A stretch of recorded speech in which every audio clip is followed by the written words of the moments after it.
All right, we will go ahead and get started.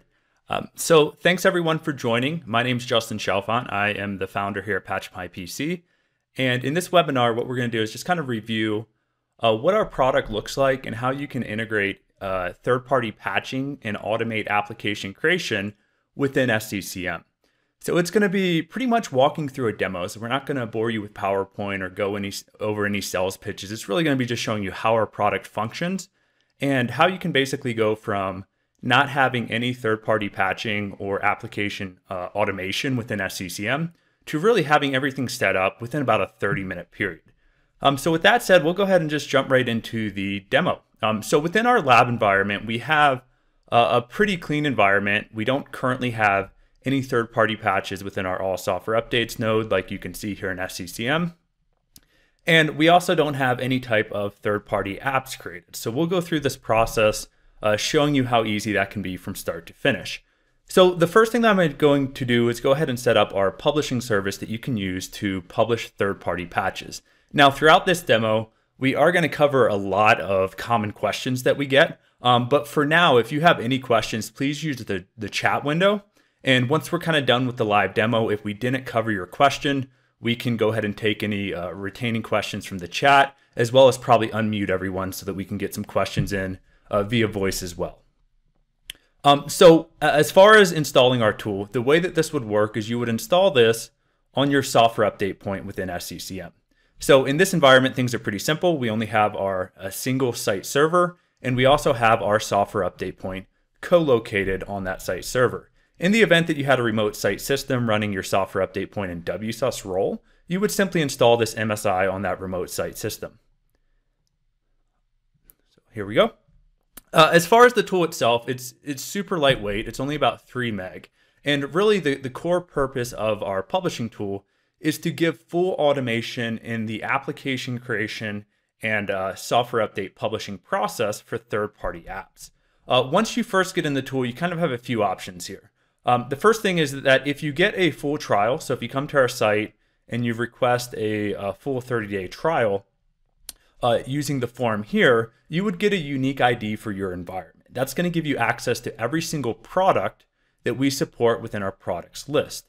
Now, if you don't want to submit any form or give us any details, we also have an option here where you can use trial mode. You can simply download the MSI. You don't need to submit any forms, but it is a subset of products just used for evaluation purposes. So kind of 2 different trial modes there that you can use.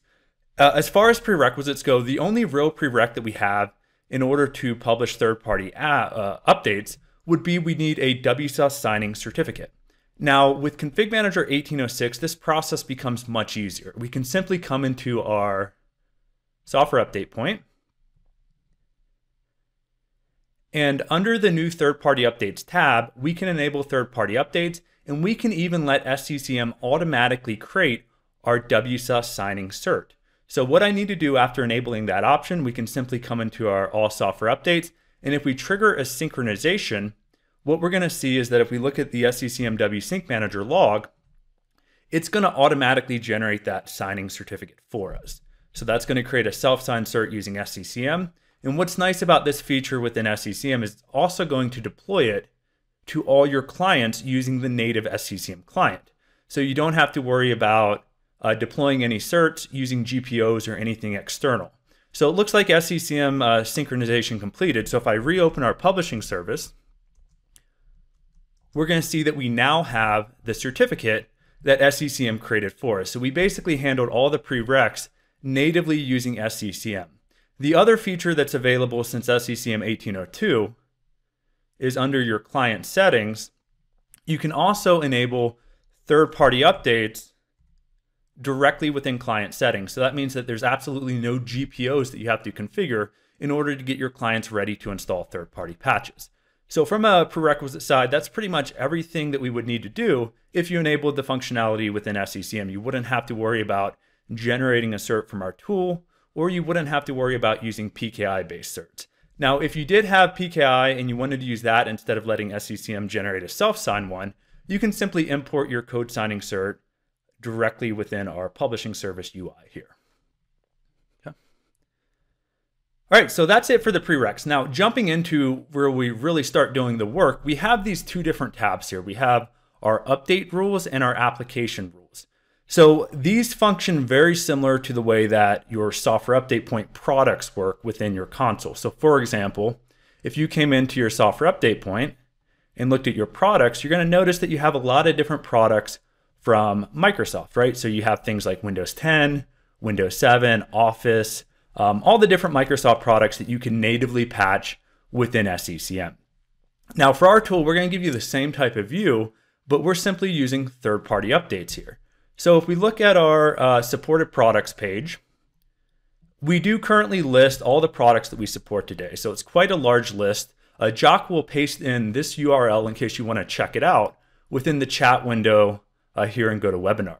So this is kind of all the products that we support today. And what's probably more important is we don't really focus on like, we support this number of products. What I really focus on running the product is that if we don't have something that you have within your environment today, we're very open to having new requests. So we have our user voice page where you can come in here and see what our customers are requesting for new applications. You can also say, hey, what's some recent applications that they shipped? So you can see all these different products that we're shipping based on customer request. So if there's something that we don't support today, we're always open to adding new products that provide value for our customers. So you can simply come in here, you can add your new idea, and then we'll review all those apps that are coming in. Now, there is quite a large list of different products within here. So you may say, hey, I'm not really sure all of these products, which ones, I may need within my environment. So we have this database scan feature. What we do here is we scan your existing SCCM database and we look at all the installed products within your environment. So if you go ahead and query that, what we'll do is we'll automatically show you, based on the products that we support today, how many of those are actually installed. So you can see things like the installed count of all these different products that we support. And then from here, you could simply choose whether you want to enable everything based on it being detected, or maybe you want to get more selected and only enable products based on them being on like a certain number of devices. What we can also do now is we can automatically enable new products. So let's say that we address one of those new products in our user voice based on customer feedback. You can automatically have scans be performed whenever we perform our automated synchronization, so that let's say we add new products in the future, you wouldn't ever have to come back into our tool and enable any products. So let's just say we wanted to enable everything that was detected. We could simply select all, and then within a few seconds, we have everything that is enabled within the environment.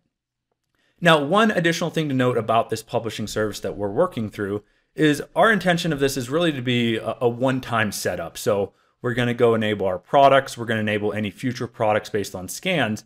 And realistically, you shouldn't ever have to come back into this tool very often.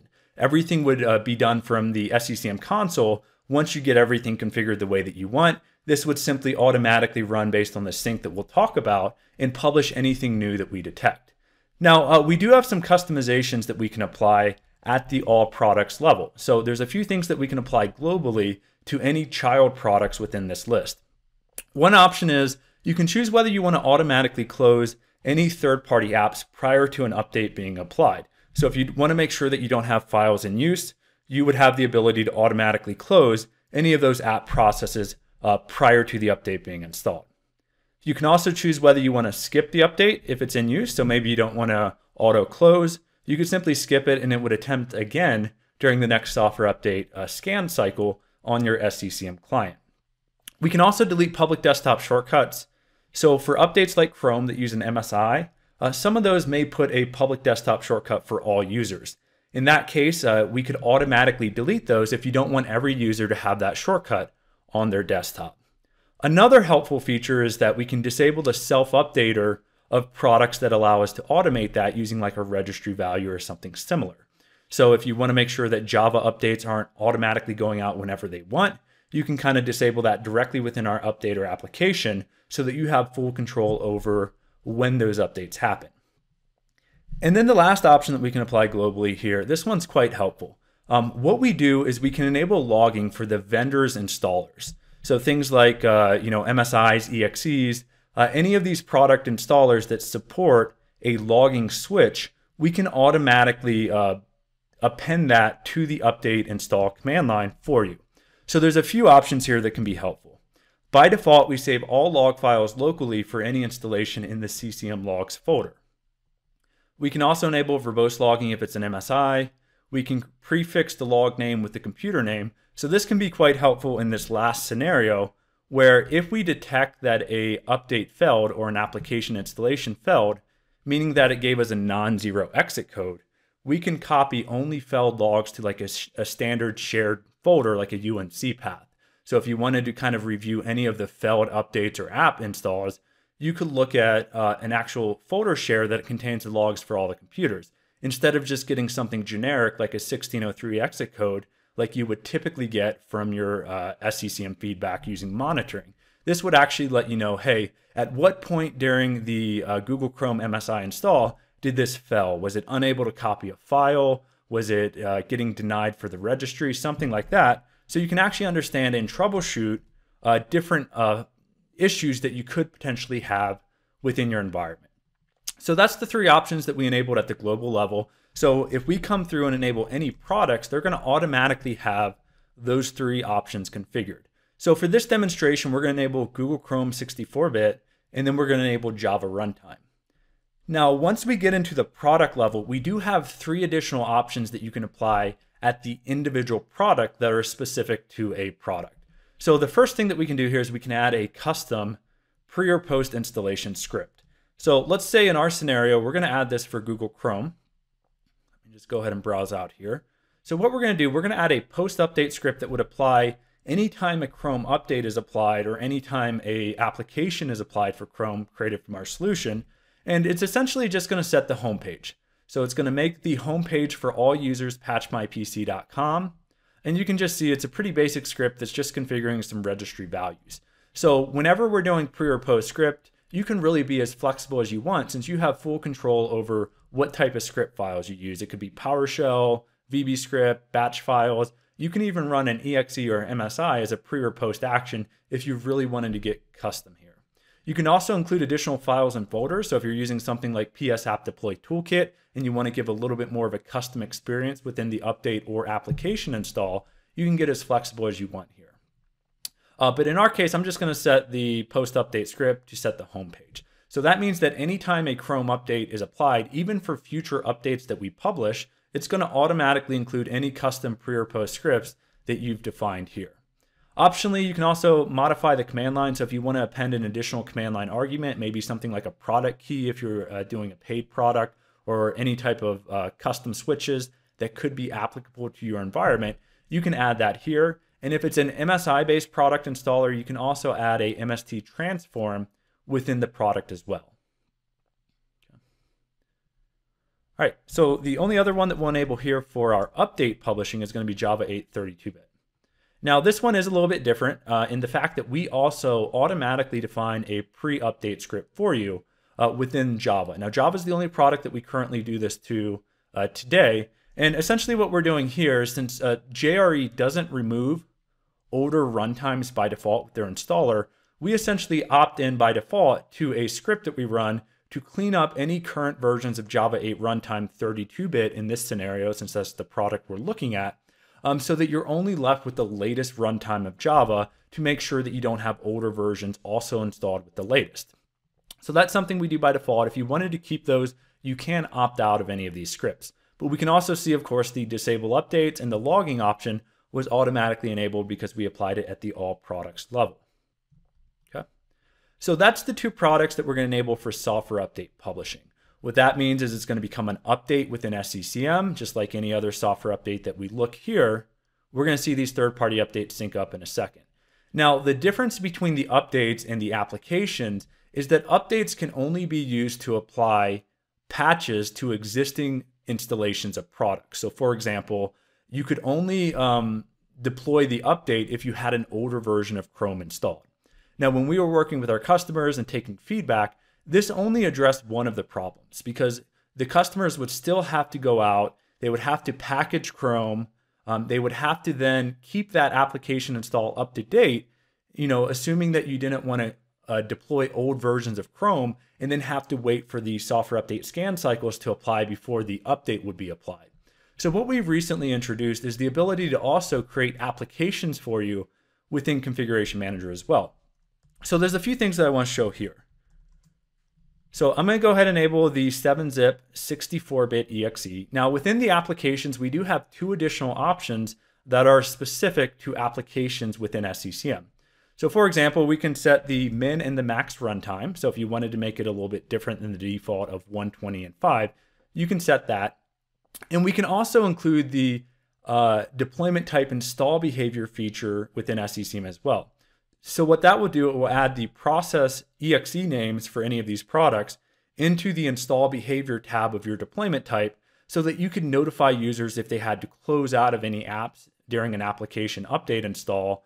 That could be interactive. So you could actually say, hey, this needs to update or this process needs to be closed in order for this application to update. So in addition to that, of course, these applications, since they function just like any other app within SCCM, you can use this for base installation. So even if you don't have the product installed, you have the ability to install that product.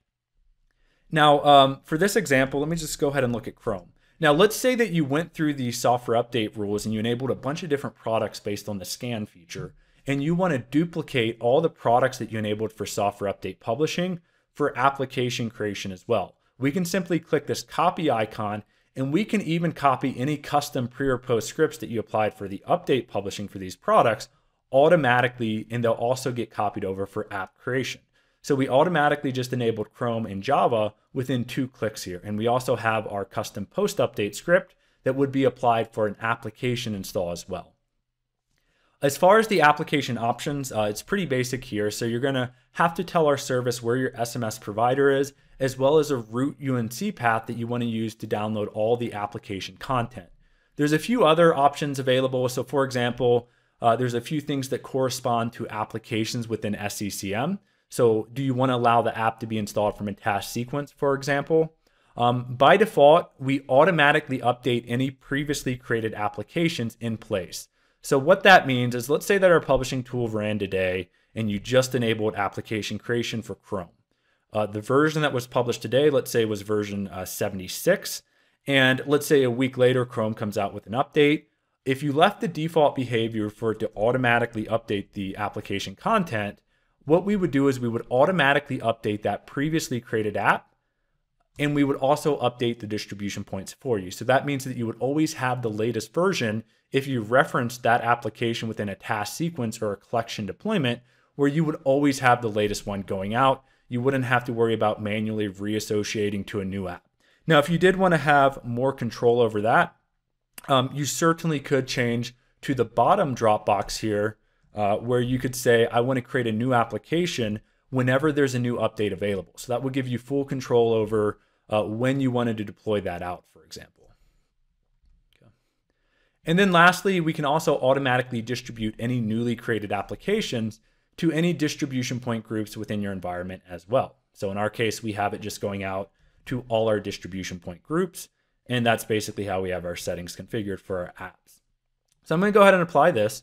So essentially what we have Google, Chrome, and Java enabled for software updates. And then we have Google and Java and 7-zip enabled for application creation.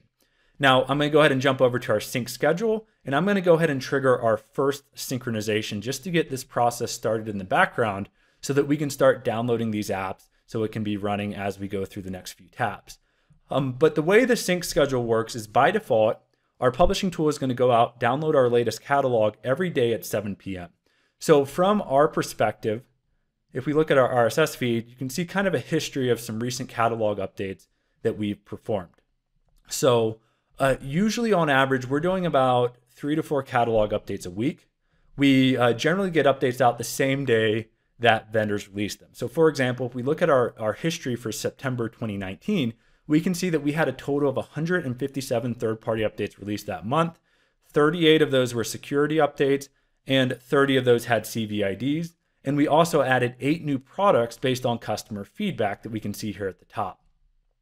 Within each catalog newsletter, which you could either subscribe to an RSS feed like I'm showing you here, or you can get an email newsletter whenever we release an update, we include details like release notes for that product, right? So we can see that here's Firefox 69 that was released. we can see that it was a security update and had quite a few vulnerabilities that were fixed. And we do also scan every single binary that we released an update for through VirusTotal. So before we would ever have a patch that made it out to our catalog, it would get scanned through VirusTotal to make sure that there's no malware, bloatware, etc. For that product's installer. Now, jumping back to the sync, so you can basically set this however you want. So if you wanted to always stay up to date, the daily option's probably good because we generally have an update for our catalog almost daily. If you wanted to only get new third-party updates showing up in SCCM on like a monthly cadence, maybe you want to correspond to Patch Tuesday, that's perfectly fine too. So you would simply have a sync that would run every month, and it would publish anything that we've done within that last month, for example. So it just depends on how often you want to stay up to date. And we also have this option where if we detect that we've published any new third-party updates to WSUS from our tool, we can also automatically sync your software update point within SCCM, so you don't have to wait for your next scheduled sync cycle in order to see any of the new third-party updates in your console. So optionally, if you wanted to see those updates right away, you could check that box as well. All right, now as far as notifications, so in addition to kind of the global notifications that you can view in our RSS or email, we also have notifications you can enable directly from our publishing tool.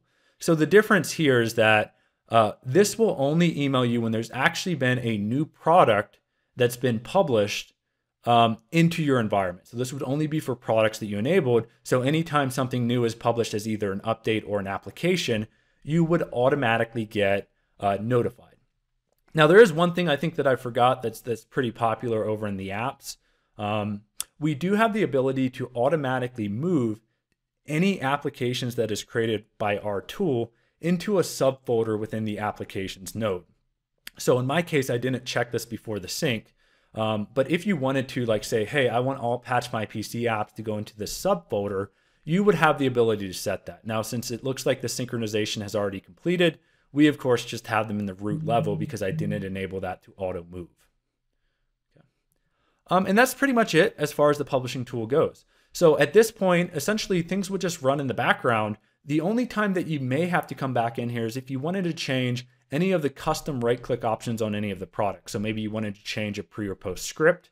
Outside of that, everything is really going to be fully automated. And the only thing that you would do is be performing your work for a software update deployment and application deployment directly in the SCCM console. So if we jump over and look at the email that we should have just got, here we go. So we just got our email from our publishing tool. This will show us any new updates and apps that have been published. So for example, we can see that we had Google Chrome and Java published as a new software update, and then we have 7-zip Chrome and Java that was created as an application. So for example, let's say that we released a new version of Chrome or Java tomorrow, you would also get an email alert just letting you know, hey, there's this new update that was published. And this also includes a lot of helpful details. So the update title is clickable. So that's going to take you directly to the vendor release notes for that specific update that was published within that sync cycle. So we can see that this Chrome update, it was a security fix, had a lot of different CVIDs with it. So that can be quite helpful. We also include things like the classification of the update. So was it security? Was it an update? Was it critical? And that's going to automatically be populated in this email, as well as any severity level for the product. In addition to that, the CVEs are also clickable here. So for example, if we click the CVE for Java, we can see that we automatically take you out to the National Vulnerability Database where you can get more details about that specific CVID for that product, for example. What's also helpful about these, so if we jump back into our SCCM console, we should see that these updates are now showing up within our All Software Updates node because we did have the option to automatically sync the catalog within SCCM whenever we publish new updates. And what's pretty cool about those CVIDs as well is you can also paste those directly into the All Software Updates node, and we do include all CVIDs within the description field of any software update. So let's say, for example, you're trying to find your compliance on a specific CVID that your security team is tracking. So we do include those in the description. So anytime you paste that in, if we find any type of match for that, you would automatically get those details for that specific update where you could go out and see data about that specific patch, for example. So for Java, we can see that we have one device that has that software update as required, meaning that it's unpatched. So we can see Chrome here as well. And as far as deploying things, once we get over to the SCCM side, there's really no difference for deploying third-party updates versus Microsoft updates, right? So we can see that they all show up within the SCCM console just like any other update. We could also do any type of custom search criteria. So we could say, let's look at third-party updates released by PatchMyPC as a vendor, where it's a security update, for example. So at this point, we can see we have our 2 updates we published. We could create our update group if you create your update groups manually each month, and then you could deploy that as usual. Now, in our environment, we can see that these 2 patches are already downloaded and deployed. Now, the only reason that that happened automatically is because we do have an ADR that was pre-configured to automatically deploy these patches. So just like you can use ADRs for Microsoft updates, we can see that we have the same type of capability here. So we're just saying, let's find any non-superseded updates that are critical security or an update classification coming from PatchMyPC.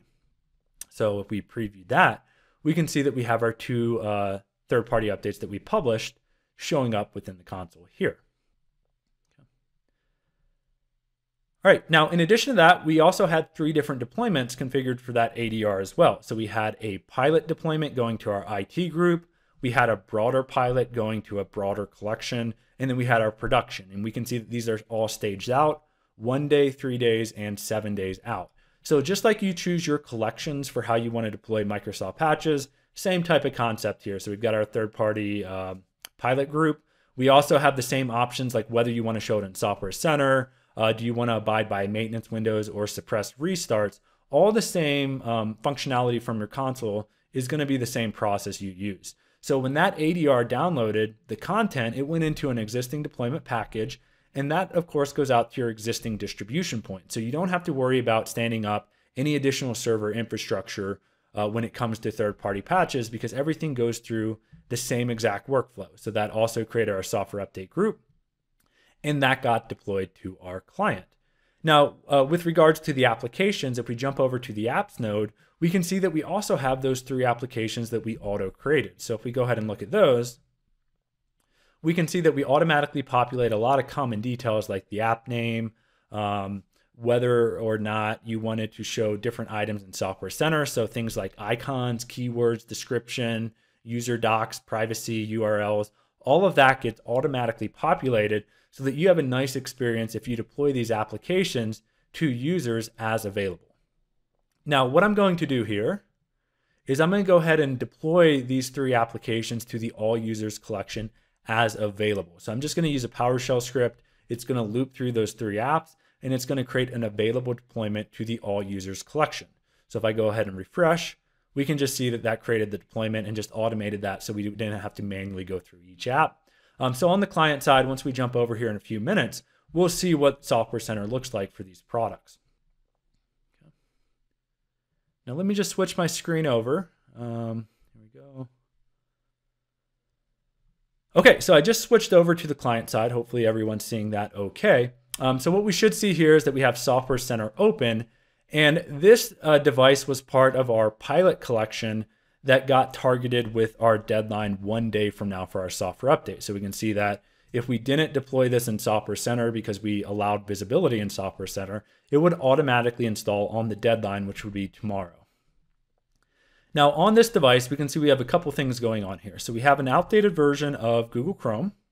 So if we look at that, we can see that we have Chrome and then we have Java, and these are both outdated. So for Chrome, we can see that we have version 75, and then for Java, we have Java 8 update 161. So we can see that both of those updates that were applied using the ADR are showing up as available. Now, if I go ahead and close out of Chrome and open that back up, we can see that there's nothing special here. So we just have the standard Google Start page. So I'm going to go ahead and click on Chrome, and we're going to install that. Now, everything from the installation perspective is going to work just like any other software update through SCCM. So for example, all the existing client logs like WUA handler is going to show the updates installing. But in addition to that, if you remember, we also enabled vendor install logging. So we can see that we automatically created our subfolder, And we now have the Google Chrome MSI verbose log directly within that log folder. And then of course, if the update failed, we also created that secondary where it would copy any failed logs into that UNC path so you could see it from a central location for any devices having issues. In our case, we can see that it looks like Chrome updated with an exit code of 0. And then the last thing that we have is we do create one kind of standard log that we use for monitoring any third-party updates or application installs happening from PatchMyPC. So we can see that, for example, this one shows the Google Chrome install running. So we can see the MSI, we can see any custom arguments. So we have reboot equals suppress. And we can see that we also automatically appended the log location based on what we did in the right-click option. We can then see the update completed. It gave us a good exit code. It then deleted the desktop shortcut based on that right-click option.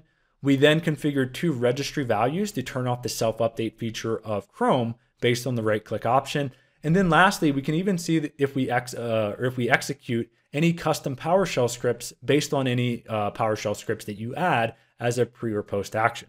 So here's that script running that sets the home page. And we can see that the script completed with exit code 0, and then the main install is now complete. So if we go back here, we can see that we no longer have that Google Chrome shortcut on the public desktop. And if we were to launch the Chrome application, we can see that we now have the home page set to patchmypc.com. If we look at our Chrome settings, we can also see that that was a system level registry setting so that the user could no longer change that because we applied that globally for any Chrome user. Okay. So that looks good. The only other thing we'll look at here for updates is Java. So this one's a little bit special. So we didn't disable Java updates. So when we initially deployed Java on this device, we just kept everything default using just the silent installation. So we can see that updates are set to check every Saturday at 1 a.m.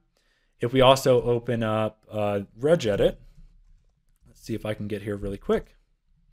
So if we look at local machine software, let's see, I think there's a JavaSoft key. Let's see if we get that. There we go. And then the auto update, let's look at that. Java update policy. So we can see that the enable Java update registry value is set to 1. So that's the default value. So Java would self-update on its own. So what we're going to do, we're going to go ahead and click on that Java update. And what we should see happen is if we open that up, we're going to see that the Java control panel app is going to automatically close because we enabled the option to auto close processes. Oh, let's see. There we go. So I think I missed that. So I think the CM trace was full screen, but we can see that we automatically closed those Java processes. We then ran the auto uninstall for old versions, and now we're currently running the main Java installer. So if we look back at our installation logs for vendors, we can also see that we even have the install logging for Java's exe installer showing kind of verbose output of what Java's installer is actually doing. What we're going to see back in the PatchMyPC log is once the update is complete, we'll see that we automatically set the reg values for you to turn off the self-update feature of Java. So we can see it just completed. And then we set 4 different registry values to disable the self-update. So if we come back into our registry, and if we refresh, we can now see that enable Java update is set to 0. And we also configured 3 additional values to just turn off notifications completely for any Java update. So that was all based on the right-click option that we applied to turn off Java updates when we did all products. So at that point, that looks good. So we have our 2 updates. So if we go ahead and refresh, we can now see that we have Chrome version 77, and then we have Java 8 update 221. And we'll, of course, jump over to the SCCM console in a little bit and show you how compliance reports back for these patches. But jumping over to the applications, we can now see that we have all the apps showing up as well. So in my case, if I look at add and remove programs, we can see that we don't currently have 7-zip installed here. So I'm going to go ahead and kick that off. This process to install the apps is going to work just like any other application. So here in a little bit, we're going to see that we get our app enforce log that is part of SCCM, and we can see that it's running the app install just like any other application installation through SCCM. So we can now see that the install completed. So we should now have it as successful. You can also see that you get your icon, description, URLs, and all kinds of helpful details directly within Software Center for your users as well. So if I go ahead and refresh, add and remove programs, we can see that we now have 7-zip. And we can, of course, launch that just like any other app. So that's how we can deploy it to a collection. Of course, if you wanted to use any of these apps for task sequence deployments, that would work the same exact way as you would be accustomed to for just adding an app within a task sequence. Okay. All right, so I think that that's just about everything I had on the client side of things. Let's just jump back over to the server for a minute. Okay. There we go. So once the updates start reporting back, if we look at our all software updates, we're going to, of course, see our compliance numbers directly within the console. So we can see that Chrome went up. We can see that Java is now compliant. And in addition to that, you have the capability to use any of your existing SCCM reports. So for example, if you went back into your software updates, and I'm just looking at my SCCM software updates here, you could run any of the native reports that are available under software update compliance. So a lot of these aren't very intuitive with regards to like graphical, graphs, things like that. It's very much, table charts type things for the native reports. So we do have some dashboards that you can install directly from the advanced tab of our publishing service to give you a bit more graphical view about what your compliance looks like for Microsoft as well as third-party updates. So there's a variety of different graphs in here. Now these initial graphs, these are actually free of charge regardless of whether you're a customer or not. These were originally done as a template from a Microsoft engineer. And what we've done is we've taken them, we've added a few new operating systems to support. And then we've also created an installer that can automatically change all the URLs for any sub-reports to match your environment. So you don't have to go manually change every single sub-report. It would all be automatically created for you. So for example, kind of at the front of this, you see how many workstations and servers that you're managing within your environment. It then breaks out software update compliance by month.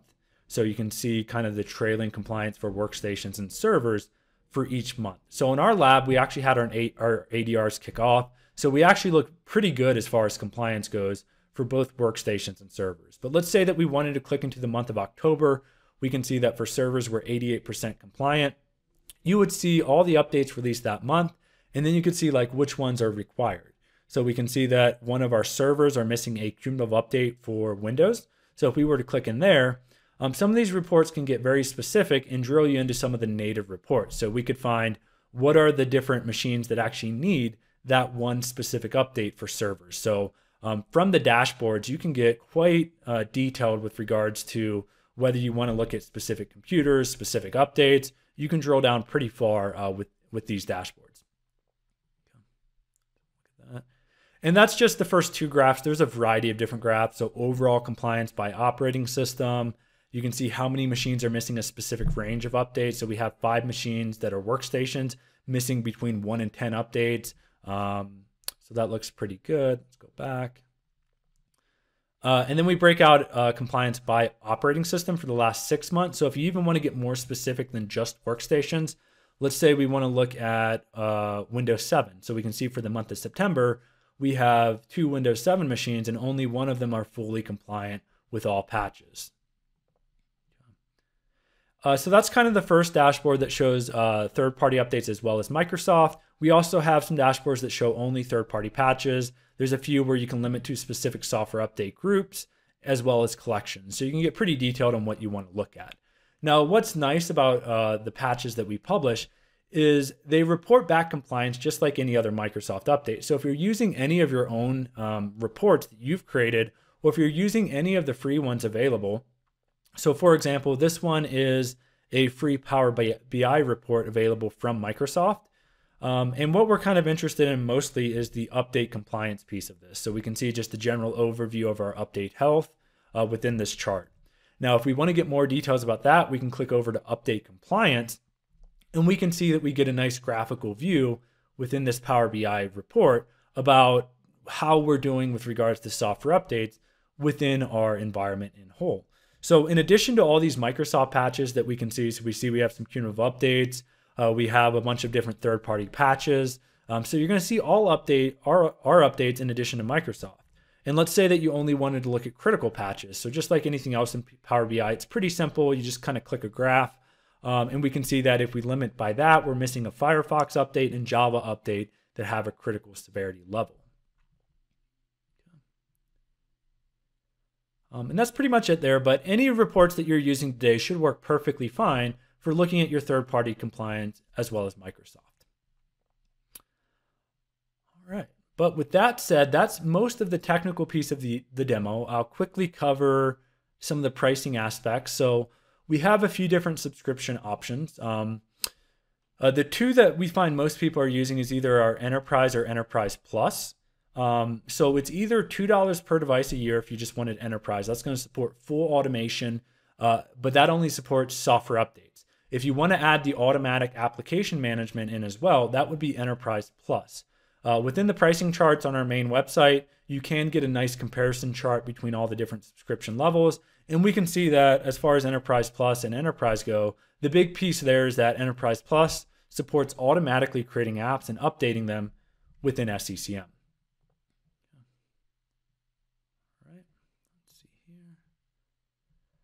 I guess the only other thing we'll look at before we open up the questions, just because we still have a decent amount of time, is let's see if we can simulate a catalog update just to show you how it would look like to have Chrome automatically updated in place using an application.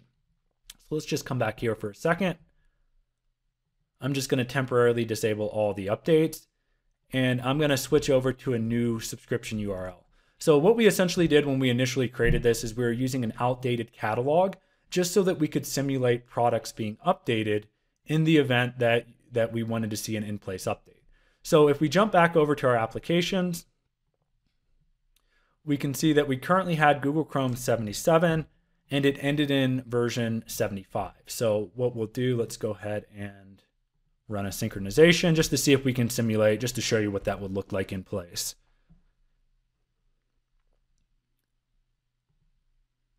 So we can now see that it detected there was a Chrome update. So we went ahead and downloaded the latest version of Chrome. We can see that that ended in .120 for the build number. So if we look at that, we can see that it just downloaded, and we can see that we automatically updated the application. So if we come back to our email really quick, let's see if we got a notification about that. There we go. So we can see that we got this notification saying that we had an existing application that was updated to a new version. So if we come back to our console, when we click refresh here, we're going to see that we automatically updated that application in place, and we also automatically triggered an update of the distribution point so that any new devices that are getting that application installed would essentially be getting the latest one from the initial deployment here. All right. But with that said, I think that's really all I had for the demo. So the product is pretty simple to set up. We can see that we pretty much got everything going within about a 45-minute time window. So with that said, I'll kind of jump over to the chat. We'll see if we can get any questions. So if you have any questions, please, just start typing them in the chat window, and we'll take any questions that we get now and any other discussions that you guys want to hear. All right, so I just saw a question come in. Is there a yearly maintenance fee? No, there's not. So essentially what we do with pricing, if we kind of look back over here, let's come back to FAQs. So we have simply a subscription cost. So it's either $1, $2, or $3 per year. We don't have any maintenance fees or any large upfront acquisition fees. The way that we kind of run things, we just give you a straight upfront price. We don't want to charge you big fees for the initial acquisition just because we think that, if we have a product and it's not meeting your needs, I don't want you to feel like you guys are tied in for a long time with our subscription. So there's no yearly maintenance fees. It's simply a subscription fee each year. And then if you don't like it, you're not tying into a big fee that you had. So I found the question window. It looks like we have quite a few things to talk about here. So let me just kind of pull that over and we'll see what we've got. Okay, so I see one in here saying that they use Avanti for patching. What are the benefits? So just kind of a quick question on that. So with regards to competitors, so just to be straightforward with that, to be honest, we don't really compare ourselves or try to maintain a comparison between competitors. From an engineering side and product perspective in general, I don't think it's a good idea to really be basing what we do based on competitors. We essentially get all our feedback based on customers. So from a feature perspective, I really don't know how we compare, but hopefully with this demo, you guys kind of see what we do. I'm not sure if Avanti can create applications. I know I talked to a few of their support staff at MMS. I don't think in the May timeframe, I think they only did updates. So that might be something, maybe they've added that, I'm not sure. But hopefully through this demo, you kind of have an understanding of kind of the differences. So if you used Avanti and you kind of saw what we did, I suspect that, that should have, a good comparison for what we showed in the demo today. Okay, so it looks like we had a question about where to find the Power BI report. Let me just pull up that link and I'll link you to the Microsoft site where you guys can download that dashboard. Give me a second. So I'm about to paste the link into the questions for the Power BI dashboard. So if you check the main chat window, you should see the download for Power BI. Okay, so we have a question about a CAS. So if you're in a CAS environment, the publishing service would need to be installed at the software update point at the CAS level. So that's going to make sure that when you publish the third-party updates, that they replicate down to all your child software updates within any child primary site. So if you have a CAS, you would want to install it at the CAS level. We also got one about our dashboard. So if you wanted to install our dashboards that I said were free, you could simply download the publishing service MSI from our download page. And within the advanced tab, there's going to be an option here to install the SSRS reporting dashboards. You would simply type in your reporting services server name and then whatever the folder name is. So it's usually config manager underscore and then your 3-character site code. And then you would click start report install. We would automatically change all the links to your environment, and then they would automatically upload into your reporting instance within SCCM. So that's how you can install our reports. If you also just use a search engine and click free dashboards, patch my PC, that should also take you out to the free dashboard compliance page where you can download the MSI. And there's also a video describing the setup as well as what each individual reporting dashboard gives you with regards to compliance.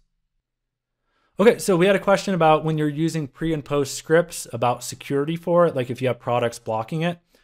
So we do allow the scripts. So by default, we do automatically code sign any PowerShell script that we use for any detection method. And it's also pretty easy to code sign those, any custom pre or post ones using the same signing certificate. So if you're able to allow scripts to run based on a certificate that signed them, that should be pretty easy to, exclude them from any security products that you have for that. Okay, same type of comparison question with Flexera. So back on the FAQ page, I think that's really probably the best answer there is we really don't have a good comparison because we're not building based on competitors. That would answer the Flexera one as well.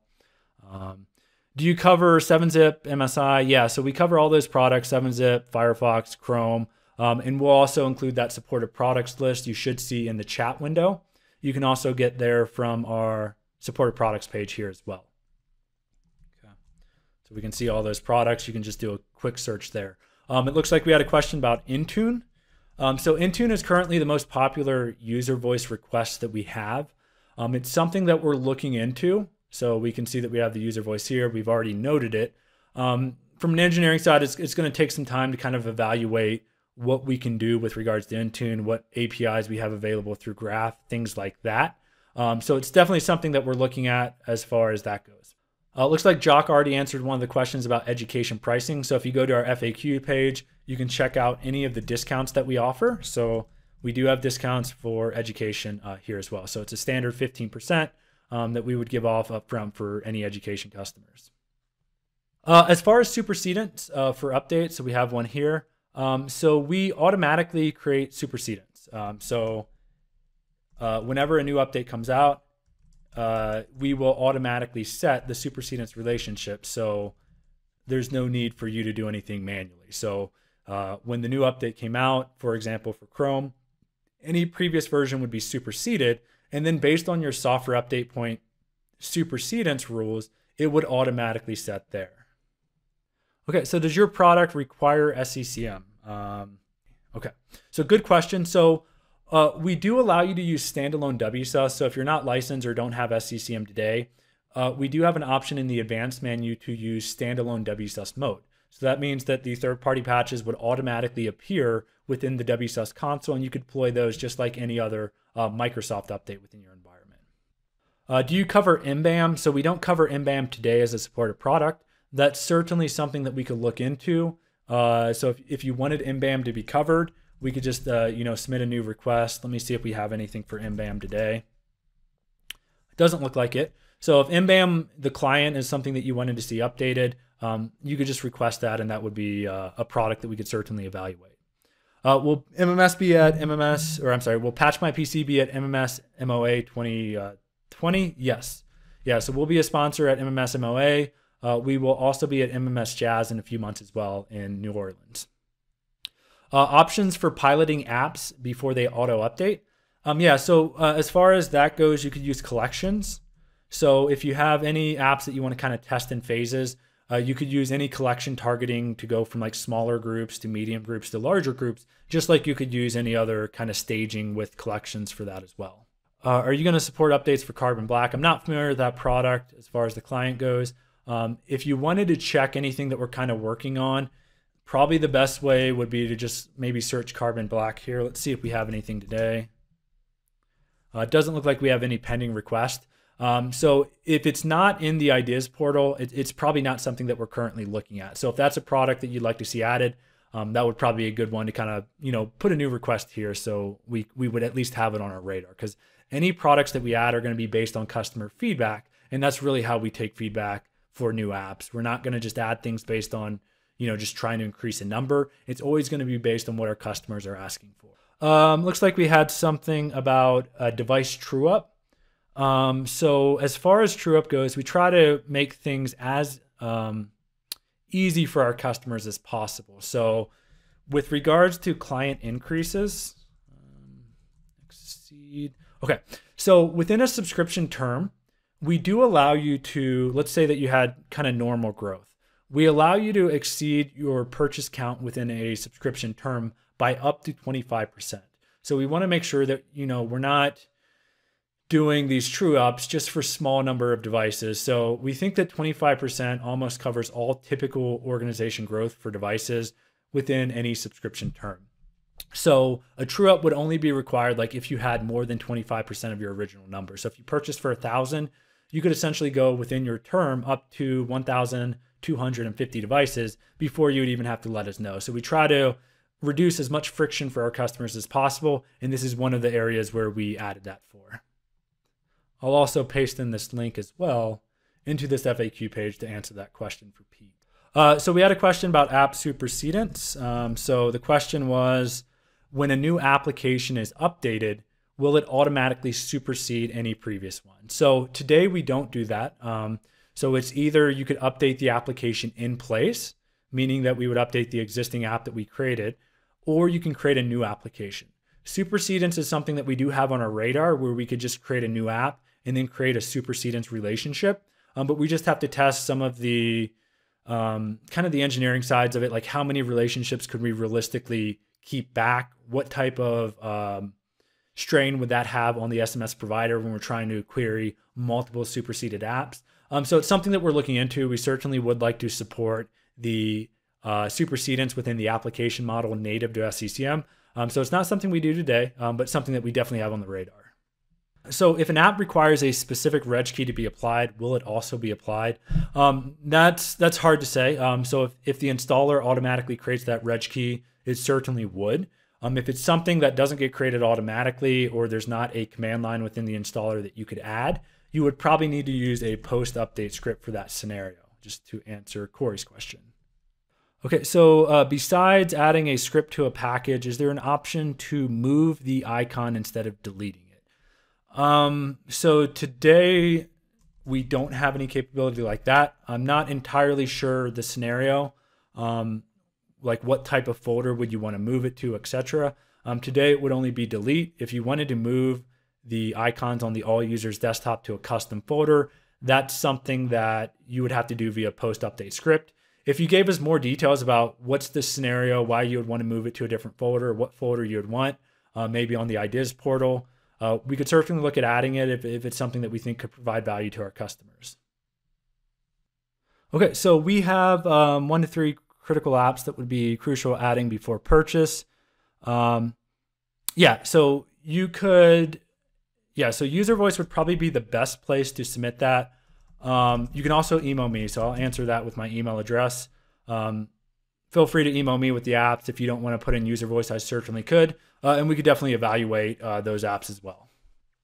Will you be supporting OpenJDK? So we do have quite a few of the OpenJDKs already supported. So we have Amazon's iteration. We also have the Adopt OpenJDK iteration. I'm not sure about OpenJDK by Azul Systems. I don't think we currently have any requests for that today. But if it's something you would like to see added, putting it on the user voice would definitely be the place where we could start evaluating to see, how many customers would get value from that product, etc. Let me just paste that in there. Okay, so we have multiple SMS providers in the CAS hierarchy. Does that configuration item support an array of providers? Oh, good question. So today we only support one SMS provider.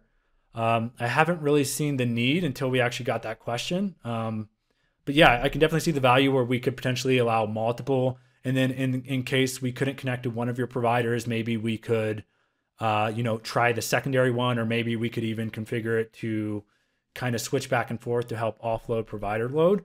So yeah, that's an interesting question.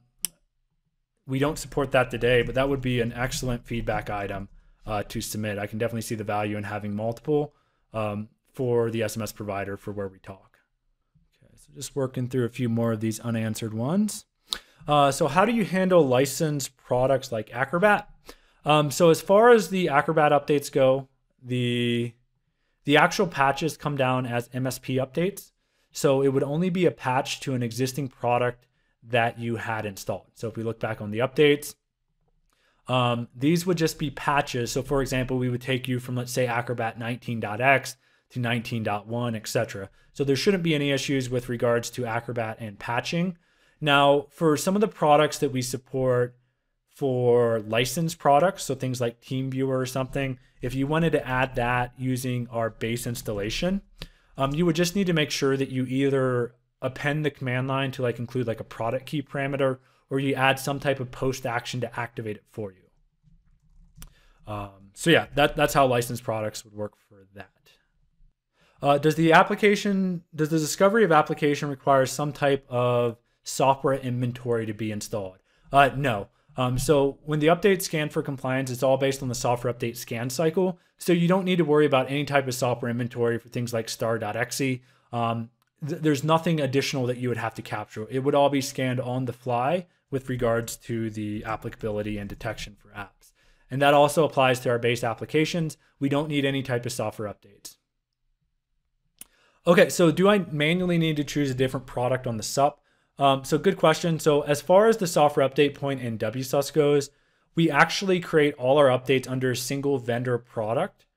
The reason that we do that is because WSUS has a limitation of only allowing up to 100 third-party products to be added to the catalog. So in order to work around that, we do on the back end have a single vendor product combination for our patches. Now, as far as filtering and reporting, we do have a KB article. It's actually pretty simple. Like if you did want to create like an ADR based on product, we have a KB on how you could use title filters for every single product. So if you wanted to include specific products or exclude specific products, that's quite easy to do from a ADR. So yeah, we only have one product on the back end just so that we don't hit that limit and break things in WSUS essentially. Okay, so if Adobe Acrobat DC versions, you can check out which specific ones that we support over on the supported products page. So if you go to Acrobat, you will be able to see any sub products as well. So we support all the current tracks like 2015, 17, and 19 for that product. Okay, so there's a question about if you have the latest version of Chrome installed, why did it still show up in Software Center on our client?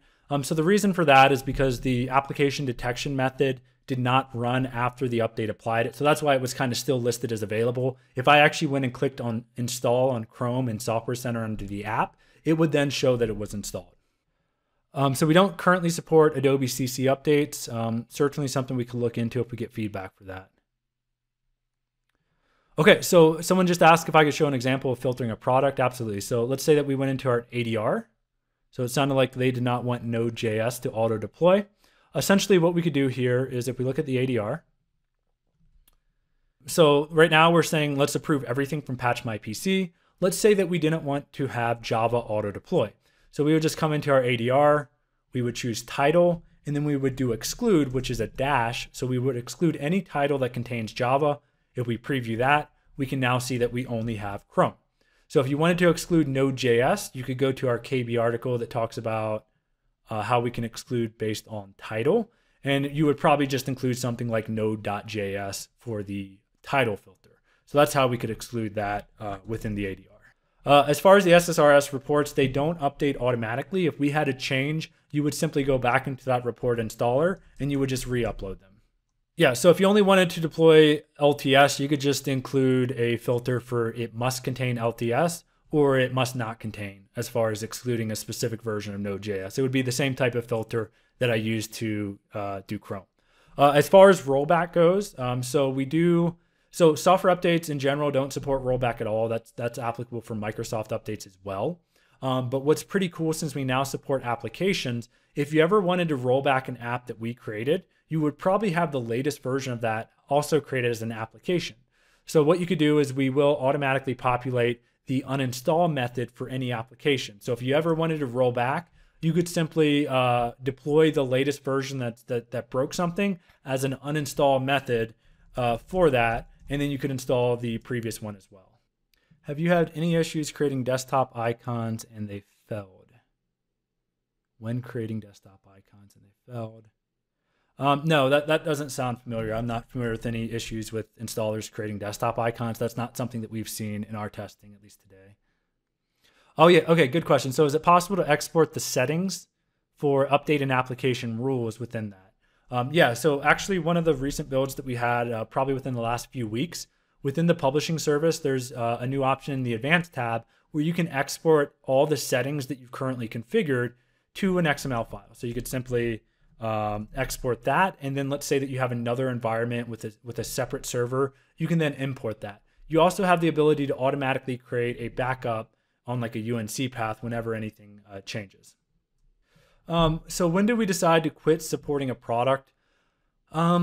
Generally, it's after the vendor has stopped support for updating it, usually within a couple years after that. So for example, within our supported products page, we do have a specific item that covers any products that we no longer support. So Yahoo Messenger, we actually stopped supporting within the catalog altogether probably about 6 months ago. So that one had been deprecated for quite some time. But usually it's after about a year or two from products not being available. So you can kind of see some of the past history based on this item here for when we've stopped supporting different products. Okay, so do we need to replace the application in a task sequence when it's updated? It's really going to depend on what option you choose. So if you keep the default option that it automatically updates the existing app in place, you would not. So it would automatically reference and use the same app ID. You would only have to redo it if you choose the option to create a new app for each update. Okay, so is it possible to set up a POC of your product? Absolutely. So you could either do a trial download, right? So if we come back over here, you could request a full trial and do a POC within your environment. Or if you wanted to get a live demo, which would be quite similar to the webinar that we did today, and you just want to add more people from your team on like a one-on-one, you can come up here, click request live demo up at the top. And then we have an interactive calendar where you can automatically schedule a live demo using Microsoft Teams, Skype, GoToMeeting, Zoom, whichever one makes sense for your environment. You can then click on that event, and then you can choose whichever time frame that we have available based on your availability, and it will automatically schedule a live demo for you that we can use for this. Oh, drivers. Yeah, so drivers is a common question. So we don't support drivers directly in our catalog. So if you go under our FAQs, we kind of talk about why that is. So we don't support drivers directly through our service. And the reason for that is because drivers are already available directly within the software updates feature for SCCM. So if you wanted to subscribe to driver catalogs, you could use the native functionality directly in the SCCM console. And there are going to be some improvements for the in-console publishing of like driver catalogs, where you can also start filtering it so you don't have to publish the entire driver catalog. And you can also have automation with full content publishing. We expect that that's going to be out in Config Manager 1910. We've been working with the product group about 4 or 5 months on the additional filtering option available if you want to publish catalogs directly in the console. So you can use that feature today, and it's even going to get better in the next versions of Config Manager Current Branch. Automated patching of SQL or SharePoint. So we don't support those products today. We do support SQL Management Studio, but if you have any like reporting services or main SQL runtimes like the SQL engine, that's not a product we support, but we could definitely look at that. If you submit that to ideas, we could look at adding that as a new app for SharePoint installers or SQL. Yeah, so will you be doing an in-depth driver catalog video? So we actually already have one. So if you search the Patch My PC YouTube channel, and then even let's just put drivers.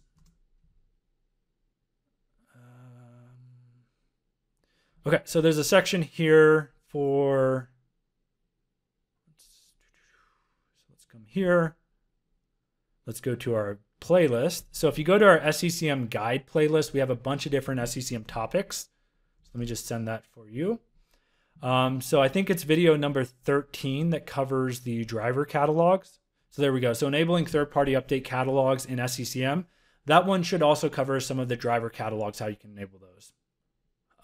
Yeah, so Azure DevOps. So essentially any product that you're requesting, if it's, so we support some Azure, like the CLI client. Essentially, if it's not in the product supported list, and it's not in, so it looks like we do have a user voice for DevOps. So we're currently reviewing that product. So that's certainly something that it looks like we're already evaluating. So if it's something that's already in user voice, it's something that we look at every single item we get there. And if it's not already there and it's something you want to see added, that's where you could just submit a new request, and we would definitely check those out. We will not be at MS, or I'm sorry, we won't be at MS Ignite. So just to answer that question, we won't be there for that event. Okay, I think that that's most of them.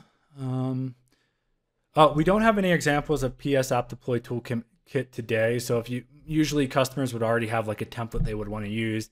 In this scenario, they were using that. External firewalls, good question. So there is a list. So when we download update content, it generally comes directly from the vendor. So we do have a guide that covers the list of domains used. So you would definitely want to check that out if you have a strict firewall within your environment to make sure that the domains used for full content downloads are available within the allowed list for your firewall. So check out that KB article. That would definitely have the requirements there. As far as the permissions required for your ADR source folder, basically the site server would need full control or modify at least for the NTFS and sharing permission. Oh, good question. So can you set a move app? So the option to automatically move apps within the publishing service. So this option here. The question was, can you set that per application? So we shipped this feature probably about 3 or 4 weeks ago. The question was, could this be applied per application? So we don't support it per application today, but that is something that we definitely have on the radar. We've already heard that feedback quite a bit. So what we're going to be looking at some point in the future to see if we could support it is basically a right-click option that says move, and that would be available per application. So yeah, we definitely want to get more granular with allowing you to set specific applications to custom folders. Another thing that we may do there is we may allow like wildcards. Like for example, we'll like if you wanted to move all apps to like vendor folder, so to automatically add like vendor, that might be something that we evaluate as well to see if we could have more automation in that. Okay, so is it possible to retain administrator categories for apps after an in-place update? I think we do reset categories when we do an in-place update to an existing app, but that's something that we could evaluate to see like if we could not overwrite any of those settings. So we'll take a look at that. I don't think we retained them today, but I could follow up if you send me an email. So I just sent you my email address and that question. I could follow up just to validate that, but if it is overwritten, we could certainly look at improving that for that. As far as proxy authentication, yes, so we do support proxy auth. So if you have to use a login, you can simply configure that in the proxy tab of the publishing service. Yeah, so if you want to ask for a new app, I'll just paste this link here again. So if we don't have an app today, you can just use that ideas website that I just pasted into that question. Could you show the deployment of apps using the local repo? Not entirely sure if I get the context of that. But as far as like if you're looking at like the content path, it would be something like this. So we would automatically create vendor folder. You would see the update, and then we will have a unique ID for each application. And this is where the actual vendor content for installers would come into play, as well as all the automation that we need for installing that application. So where do you get icons descriptions? So today, it looked like there was a question about German-based applications. So if we have any products that are language specific, we have a user voice for a language category. So if you want to see specific products in other languages, that's something that we're currently evaluating. We hope to have additional languages for products that are language specific, like Firefox. Most products these days are multi-language as far as the installer goes. But we are going to start adding support for other languages probably early 2020. So if you want to go upvote like languages for different products, you can come here and you can upvote that, and you can subscribe to get notified whenever we have the support for that new language. As far as the URL that we use for apps, that is visible in the supported products.xml file that you can look at in the installation directory. So if you wanted to see where we get the icons from, you can look at it there. So it's either Wikipedia Open Commons, or it's directly from the vendor site. So it's going to be one of those two locations. So we support icons on probably about 90-95% of apps. There's a few where we couldn't find any official apps from the vendor or or in the common domain. So in those scenarios, there might be a small number of apps that don't have icons, but the download URL for the PNG files are visible in the supported apps. Okay, so that's just about all of them. So if you have any other ones, please get them in here in the next few minutes.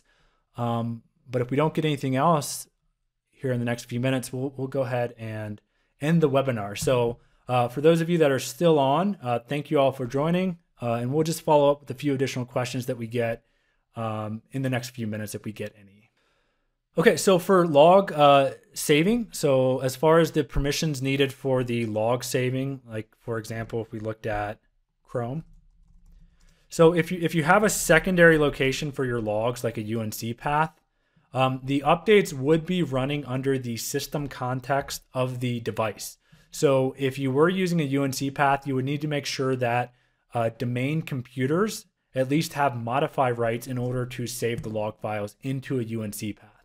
As far as the default path, if it's saved locally, of course, the system account would have full control to any local folder. So it wouldn't be required there, but if you were using a UNC path, you would need to make sure the computer account, so potentially adding like domain computers, would at least have modified permissions to be able to create files within that share.